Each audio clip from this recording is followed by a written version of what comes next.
Why didn't you leave if he was abusive, if he was disrespectful, if he was mean to you, if he mistreated you?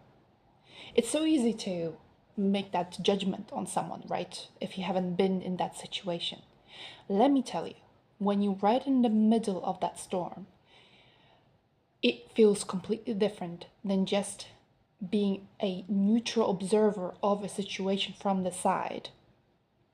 Of course, it appears obvious to you when someone is mistreating your friend that you'll be able, because you're not emotionally engaged. And it's not just emotional engagement only. Yeah, let's talk about trauma bond a little bit later. But it's so easy without that engagement to say, oh yeah, this is ridiculous, this is not healthy, blah blah blah, right? But trauma bond is something completely different. It's something so much stronger than any person that haven't been in that kind of dynamic can even imagine. The pull of being with this person or leaving this person is so strong on both sides that you find yourself so stuck, so desperate, so broken that you have thoughts entitled, I'd rather die than make a decision to leave or stay. It's impossible. That choice in the middle of that storm feels completely impossible to make. The way we feel responsible for that person is one thing. So, for example, if we feel that this person is vulnerable, they threatening to harm themselves if we leave, and we are like, oh no, don't do that, oh, maybe you need professional help. They rage at you for, or like, they silent treat you for like even suggesting that they may need professional help. So there's that side where you're feeling responsible for that person. And so it's not just like in a neutral way of, I'm trying to help someone, and if they do something, well, it's not my fault, right? It's something was happening in their head. When you're in the middle of a trauma bond, that doesn't look like that. You feel so much shame and guilt within yourself that this person have implanted in you and built it in you by slowly chipping away confidence and slowly pointing out on all the things that are wrong with you, and you started to believe them with time. And by the way, let's just point out that this doesn't happen from the beginning. At the beginning, you've got that beautiful, loving, affectionate person you're dealing with, and then they subtly start to chip away your confidence, right? And I'll go back to my own example a little bit later.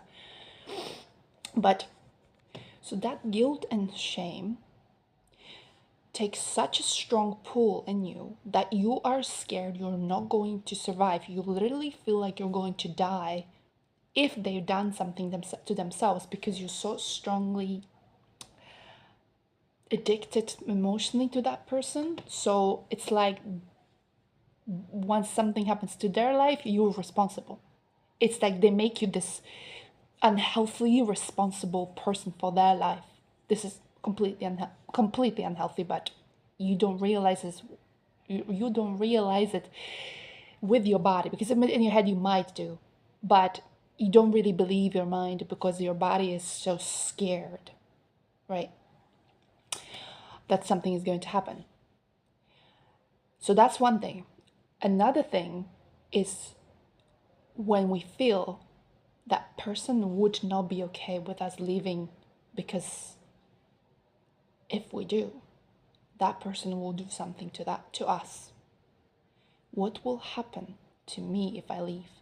The underlying rage, the underlying disturbance that you feel from this person, if you dare to leave such an incredible person that chosen you, that is treating you a certain way, especially if that person looks great on paper, because that was the thing in my case. It was a gentleman. He was, treating me as a queen to start with, right? And he would kind of give me his own version of what a queen woman is. down the line, because initially he accepted me fully for who I was and then started to chip away my confidence. So let's just go to my example. I was feeling the fear of what will happen if I decide to leave the relationship. And boy, wasn't I wrong, because if it wasn't long distance, it could have been very, very bad. That person have shown me in the distance how they would treat me if I was there and decided to leave. They would send me videos of burning presents from me, burning my photos, calling me names, calling me that I'm gonna die alone, saying that I stink in certain places, all these different things, all like reaching really low points. So the rage was so tangible, even though it was long distance, it was so tangible that no wonder I subconsciously was scared to make that decision, because I felt somehow responsible for this person. There's a bit of that first point, but there was also the second point about worried what will happen to me. So yeah, that's how strong it is. You are fearful of what might happen either way.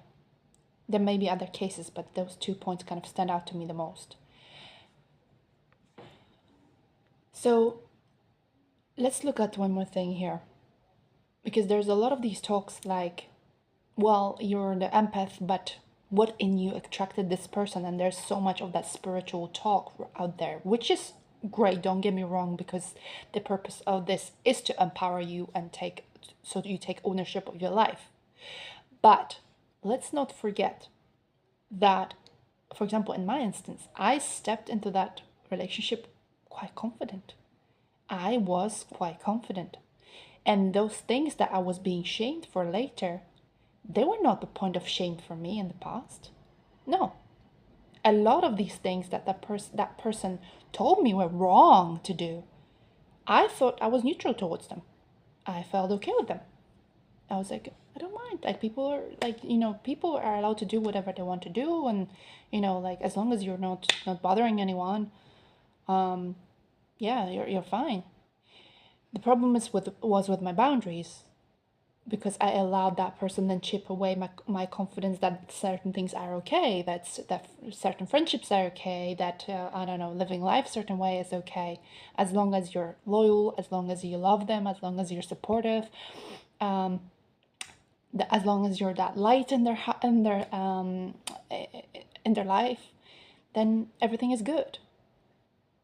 So, but my confidence wasn't the problem. I came into this really grateful for life, really open, really joyful, and like quite confident. And my mistake was that I given this person too much trust in advance, because there was let's say we had this online friendship for a little while, right? So that wasn't my fault, and that wasn't my weakness. That I was actually very much okay with the things that he then later shamed me for. My only thing was that I didn't encounter this kind of person before. I didn't encounter all the types of messed up in the world.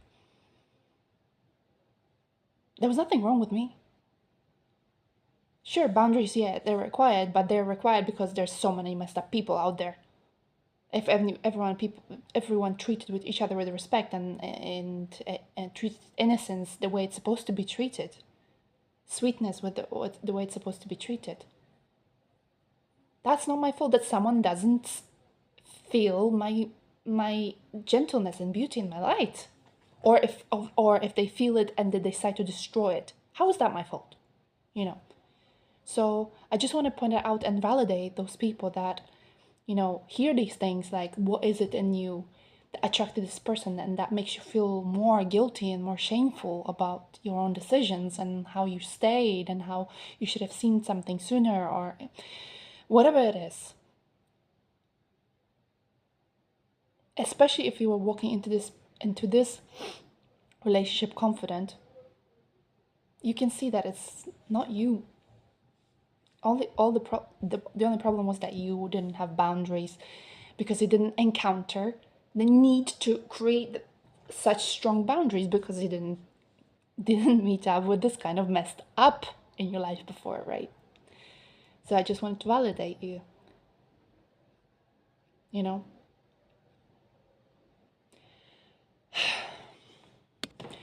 That being said, take ownership of your life, not by shaming yourself, not by beating yourself up of why you didn't leave sooner, why you didn't know. Oh my God, mom, I must be messed up because I attracted the messed up.